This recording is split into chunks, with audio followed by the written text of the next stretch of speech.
আসসালামু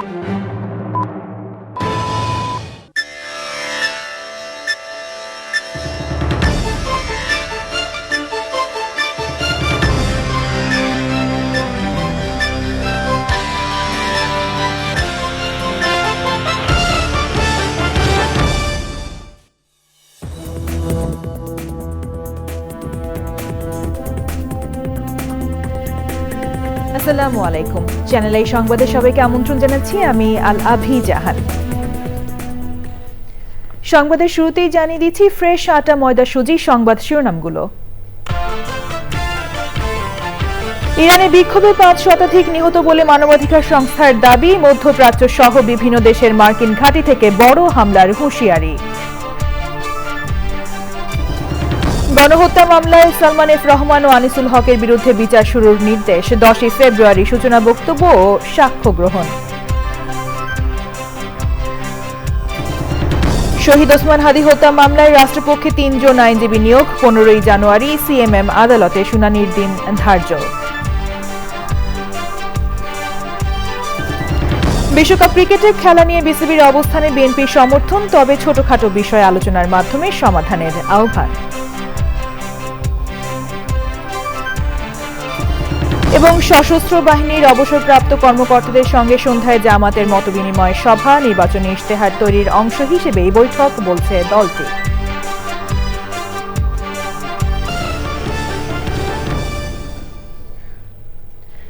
সংবাদ শিরোনামগুলো জানাচ্ছিলাম। এখনকার এই সংবাদ আয়োজন একই সঙ্গে চ্যানেল আই এর ইউটিউব চ্যানেলে এবং চ্যানেল আই এর ওটিটি প্ল্যাটফর্ম আইস্ক্রিনে লাইভ স্ট্রিম হচ্ছে।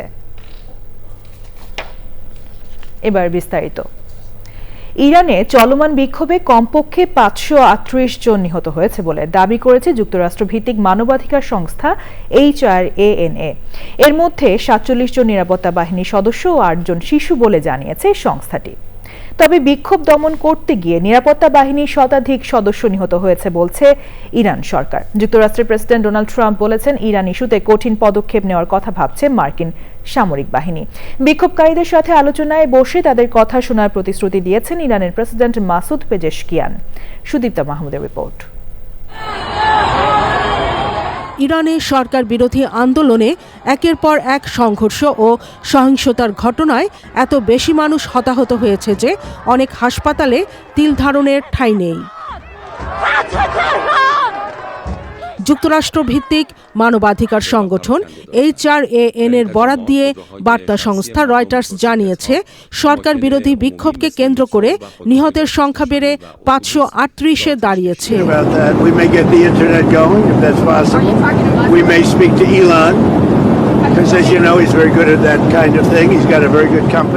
নিউ ইয়র্ক পোস্ট জানিয়েছে, ইরানের সম্ভাব্য হামলার জন্য প্রাথমিক পরিকল্পনা সেরে ফেলেছেন ট্রাম্প।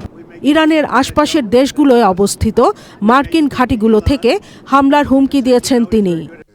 এই পরিস্থিতিতে ট্রাম্পকে সমর্থন জানিয়েছেন ইসরায়েলের প্রধানমন্ত্রী বেনিয়ামিন নেতানিয়াহু।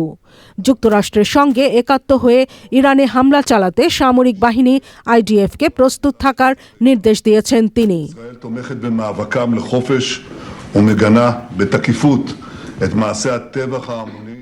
যে কোনো মার্কিন হামলার জবাবে মধ্যপ্রাচ্যে থাকা মার্কিন সামরিক ঘাঁটিতে এবং ইসরায়েলে হামলা চালানোর কথা জানিয়েছেন ইরানের পার্লামেন্ট মজলিসের স্পিকার বাকের কালিবাফ। ইরানের সর্বোচ্চ নেতা আয়াতুল্লাহ আলী খামেনি বলেছেন, কয়েক লাখ শহীদের রক্তের বিনিময়ে ইসলামী প্রজাতন্ত্র ক্ষমতায় এসেছে। বিক্ষোভের মুখে তার সরকার কখনোই পিছু হটবে না। 2 সপ্তাহ আগে ইরানে অর্থনৈতিক সংকট, ডলারের বিপরীতে রিয়ালের ধারাবাহিক অবমূল্যায়ন এবং দ্রব্যমূল্যের অস্বাভাবিক বৃদ্ধির প্রতিবাদে ব্যবসায়ীদের ডাকা কর্মসূচি দিয়ে দেশটিতে বিক্ষোভ শুরু হয়েছিল। 2022 সালে তেহরানে পুলিশ হেফাজতে কুর্দি নারী মাহসা আমিনের মৃত্যুর ঘটনায় হওয়া বিক্ষোভের পর চলমান আন্দোলনকে দেশটিতে কয়েক দশকের মধ্যে সবচেয়ে বড় সরকার বিরোধী বিক্ষোভ হিসেবে দেখা হচ্ছে। Sudipta Mahmud, channel I. 24-এর গণ অভ্যুত্থানে গণহত্যার অভিযোগে সালমান এফ রহমান ও আনিসুল হকের বিরুদ্ধে অভিযোগ গঠন করে বিচার শুরুর নির্দেশ দিয়েছেন ট্রাইব্যুনাল 1। আসামিদের অব্যাহতির আবেদন খারিজ করে ওই আদেশ দেন আদালত। আগামী 10ই ফেব্রুয়ারি সূচনা বক্তব্য ও সাক্ষ্য গ্রহণের দিন ঠিক করা হয়েছে। তবে সালমান এফ রহমান ও আনিসুল হক নিজেদের নির্দোষ দাবি করে আদালতের কাছে ন্যায় বিচার চেয়েছেন। মাজহারুল হক মান্নার রিপোর্ট। সাবেক মন্ত্রী আনিসুল হক ও সাবেক উপদেষ্টা সালমান এফ রহমানের বিরুদ্ধে জুলাই গণ অভ্যুত্থানের সময় হত্যাসহ 5টি অভিযোগ আনা হয়। এতে বলা হয়, সালমান এফ রহমান ও আনিসুল হকের মধ্যে হওয়া ফোনালাপে আন্দোলনকারীদের শেষ করে দেওয়া সংক্রান্ত বক্তব্য কারফিউ চলাকালে হত্যাকাণ্ডে উস্কানি হিসেবে কাজ করেছে। ইন্টারনেট বন্ধ করে গণহত্যার ঘটনা আড়াল করার কথাও বলেছিলেন দুই আসামি। যদিও এর সাথে দ্বিমত পোষণ করে আসামিপক্ষের আইনজীবী বলেছিলেন, 24-এর ছাত্র জনতা গণ অভ্যুত্থানের দমনে শেখ হাসিনাকে পরামর্শ বা উস্কানি দিয়েছেন এমন কোনো প্রমাণ দিতে পারেনি রাষ্ট্রপক্ষ। শুনানি শেষে আদেশ দেন ট্রাইব্যুনাল 1। যার টেলিফোনিক ফোনালাপ কথোপকথন আমাদের ট্রাইব্যুনালে উপস্থাপিত হয়েছে এবং এক্সপার্ট রিপোর্টও আছে। এছাড়াও 22শে জুলাই, 28শে জুলাই, 4 আগস্ট এবং 5 আগস্ট মোট 30 জনকে হত্যার সাথে তাদের সংশ্লিষ্টতার অভিযোগে চার্জ গঠন করা হয়েছে। 10 ফেব্রুয়ারি বিচারের দিন ধার্য হয়েছে। মামলা থেকে আসামিদের অব্যাহতির আবেদন খারিজ হওয়া নিয়ে কথা বলেন আসামিপক্ষের আইনজীবী। আমাদের ডিসচার্জ অ্যাপ্লিকেশনটা ওনারা নামঞ্জুর করেছেন এবং মামলার চার্জ শোনার পরে আসামিদেরকে জিজ্ঞাসা করা হয়েছিল যে ওনারা কি গিলটি প্লিড করেন কি না। তো ওনারা বলেছেন যে ওনারা গিলটি প্লিড করেন না এবং ওনারা ন্যায় বিচার প্রত্যাশা করেন। আইনে কিন্তু এটা রিভিউয়ের একটা বিধান আছে। আমরা আমাদের ক্লায়েন্টদের সাথে কথা বলবো, ওনারা যদি ইনস্ট্রাকশন দেয় তাহলে ওনারা চাইলে রিভিউ করতে পারে, আদারওয়াইজ ওনারা ট্রায়াল ফেস করবেন। চট্টগ্রামের একটি হত্যা মামলায় সাবেক মন্ত্রী হাসান মাহমুদ, মহিবুল হাসান চৌধুরী নওফেল, সাবেক এমপি ফজলে করিম চৌধুরী সহ কয়েকজনের বিরুদ্ধে তদন্ত প্রতিবেদন প্রসিকিউশনের কাছে দাখিল করেছে তদন্ত সংস্থা। মাজহারুল হক মান্না, চ্যানেল আই, ঢাকা। ইনকিলাব মঞ্চের মুখপাত্র শহীদ ওসমান হাদী হত্যা মামলায় 3 জন আইনজীবী নিয়োগ দিয়েছে রাষ্ট্রপক্ষ। মামলার চার্জশিটের গ্রহণযোগ্যতার বিষয়ে আগামী 15ই জানুয়ারি শুনানির দিন ধার্য করেছেন ঢাকার অতিরিক্ত চিফ মেট্রোপলিটন ম্যাজিস্ট্রেট আদালত। বিস্তারিত জাকিয়া আক্তারের রিপোর্টে। শহীদ ওসমান হাদী হত্যা মামলায় রাষ্ট্রপক্ষকে সহায়তার জন্য 3 আইনজীবীর আবেদনের পরিপ্রেক্ষিতে সিনিয়র আইনজীবী আব্দুস সোবাহান তরফদার, ব্যারিস্টার এস.এম. মইনুল করিম, সহকারী অ্যাটর্নি জেনারেল মুস্তাফিজুর রহমান মুকুলকে নিয়োগ দিয়েছেন। ঢাকার অতিরিক্ত চিফ মেট্রোপলিটন ম্যাজিস্ট্রেট জসিতা ইসলামের আদালত এ আদেশ দেন। সোমবার সকালে মামলার বাদী ইনকিলাব মঞ্চের সদস্য সচিব আব্দুল্লাহ আল জাবের, ফাতিমা তাসনিম জুমা, শান্তা আক্তার সহ অনেকে উপস্থিত ছিলেন। মামলার বাদী আব্দুল্লাহ আল জাবের আদালতের কাছে এ মামলায় নিয়োগপত্র আইনজীবীদের আবেদনের সঙ্গে সম্মতি জানান। শুনানি শেষে আইনজীবীরা জানান, মামলার চার্জশিট নিয়ে আরও পর্যবেক্ষণ প্রয়োজন। এই চার্জশিটটা আমরা এখন স্টাডি করব। স্টাডি করার পরে এই চার্জশিট নিয়ে আমরা ফার্দার চার্জশিট গ্রহণ বিষয়ে শুনানি করব, নাকি আরো অন্য কোনো সিদ্ধান্ত নিব। 15 তারিখে দেওয়া হয়েছে, আগামী বৃহস্পতিবার। 17 জন আসামির মধ্যে 11 জনে 164 দিয়েছে। আমরা এই জিনিসটা পর্যালোচনা করে দেখব, আসলে কারো প্রতি কোনো বেইনসাফ করা হচ্ছে কিনা সেটাও আমরা দেখব। ওসমান হাদী হত্যা মামলায় এ পর্যন্ত গ্রেফতার 17 জনের মধ্যে 9 জন জবানবন্দি দিয়েছেন। Zakia Akter, channel I, Dhaka. মোস্তাফিজকে আইপিএলে কলকাতা নাইট রাইডার্স দল থেকে অপসারণ ও আসন্ন টি-20 বিশ্বকাপে ভারতের মাটিতে খেলা নিয়ে বাংলাদেশ ও বিসিবির অবস্থানকে সমর্থন জানিয়েছেন বিএনপি মহাসচিব মির্জা ফখরুল ইসলাম আলমগীর। নিজ নির্বাচনী এলাকা ঠাকুরগাঁওয়ে সফরকালে মিডিয়ার মুখোমুখি হয়ে বিএনপি মহাসচিব বলেন, দেশের সম্মান সবার আগে, তবে ছোটখাটো সমস্যা পারস্পরিক আলোচনার মাধ্যমে সমাধান করা সম্ভব।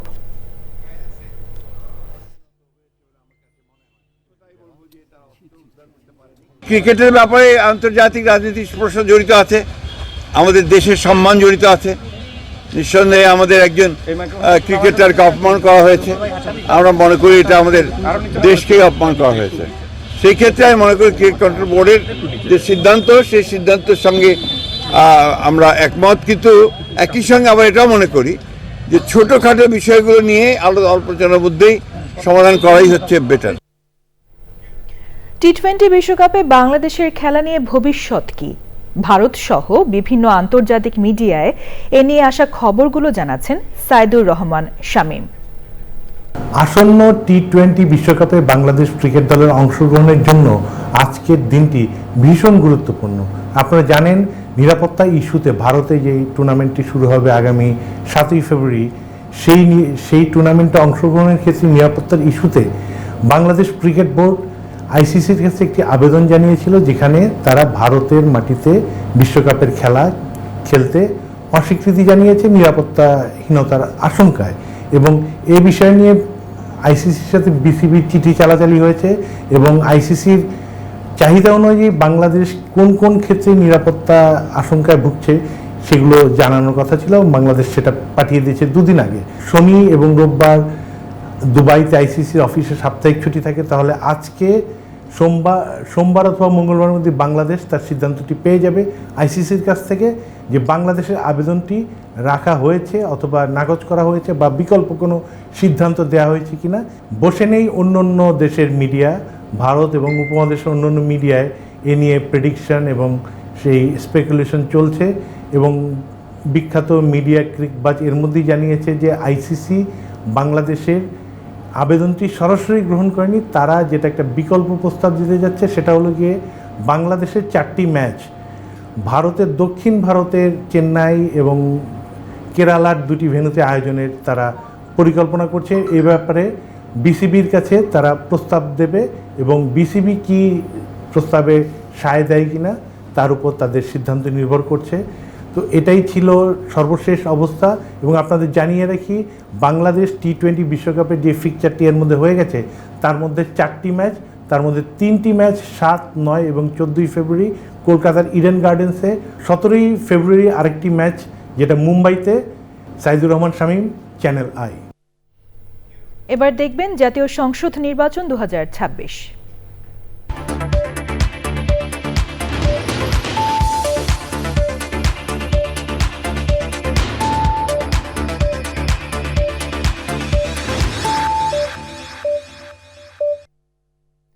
ত্রয়োদশ জাতীয় সংসদ নির্বাচনে মনোনয়নপত্র বাতিলের বিরুদ্ধে আপিলের শুনানি 3য় দিনের মতো চলছে। এ নিয়ে জানতে ওবায়দুল রশিদের কাছে যাচ্ছি, তিনি নির্বাচন কমিশনে আছেন। ওবায়দুল, নির্বাচন কমিশনে আপিল শুনানির সংক্রান্ত নতুন কোনো তথ্য কি আপনার কাছে আছে?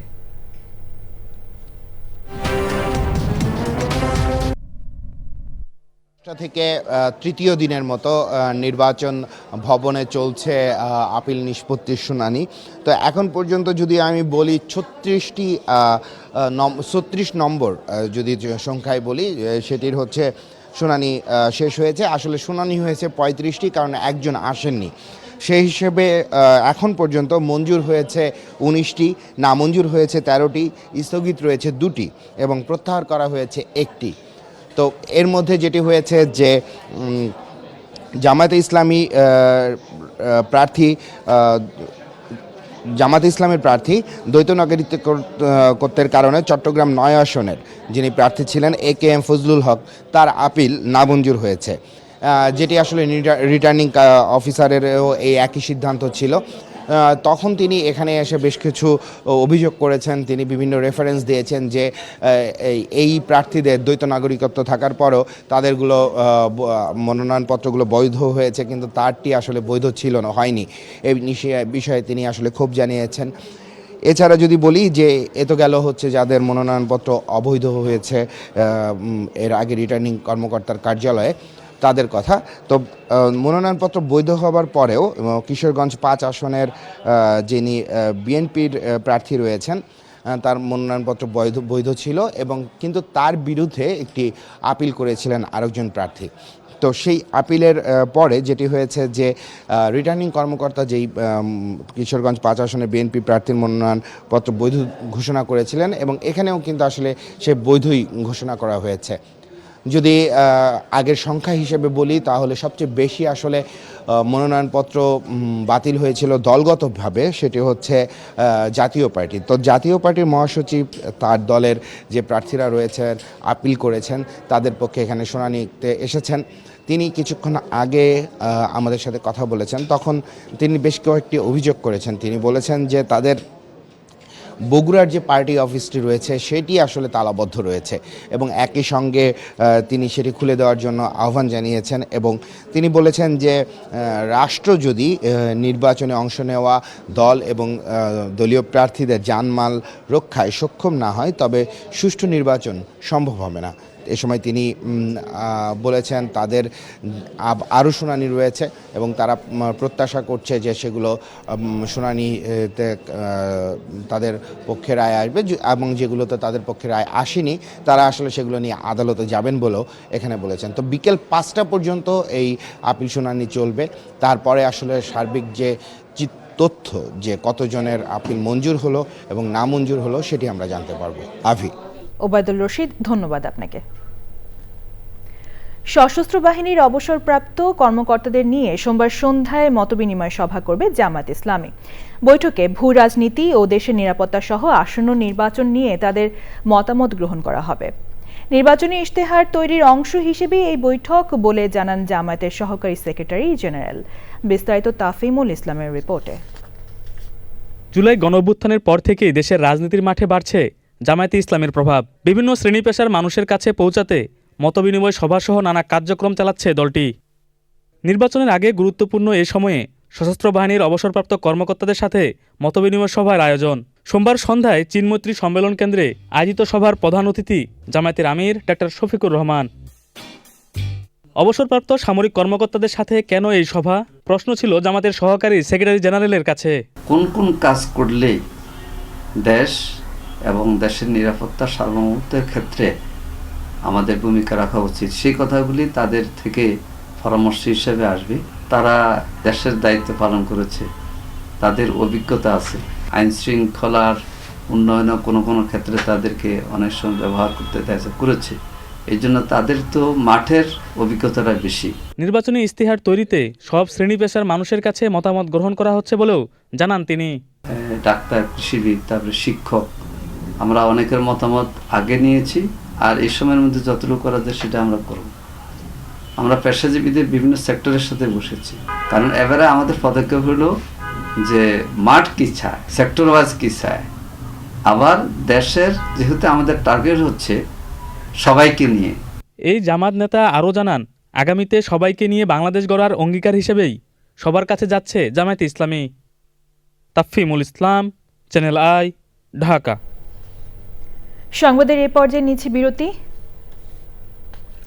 একবার আমন্ত্রণ জানাচ্ছি চ্যানেল আই সংবাদে। এ পর্যায়ে দেখবেন নিটোল টাটা কৃষি সংবাদ।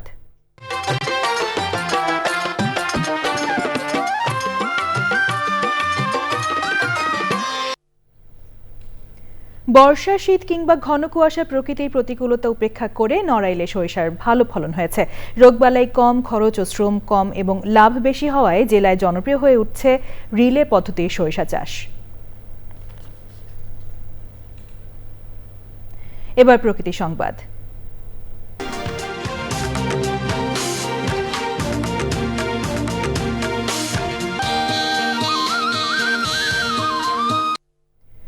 তীব্র শীতে বিপর্যস্ত হয়ে পড়েছে ফেনীর জনজীবন। টানা মৃদু শৈত্যপ্রবাহে দেখা মিলছে নানা সূর্যের। শীতের মাত্রাকে আরও বাড়িয়ে তুলছে হিমেল বাতাস ও ঘন কুয়াশা। হেডলাইট জ্বালিয়ে চলছে দূরপাল্লার পরিবহন। বাড়ছে শীতজনিত রোগের প্রাদুর্ভাব।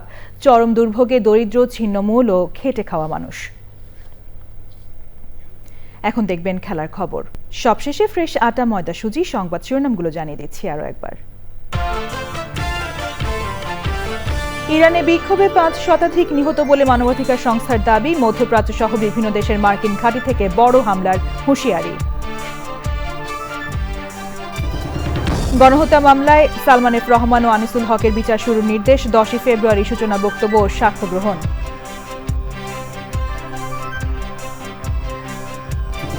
এবং ওসমান হাদি হত্যা মামলায় রাষ্ট্রপক্ষে 3 জন আইনজীবী নিয়োগ। 15 জানুয়ারি সিএমএম আদালতে শুনানির দিন ধার্য।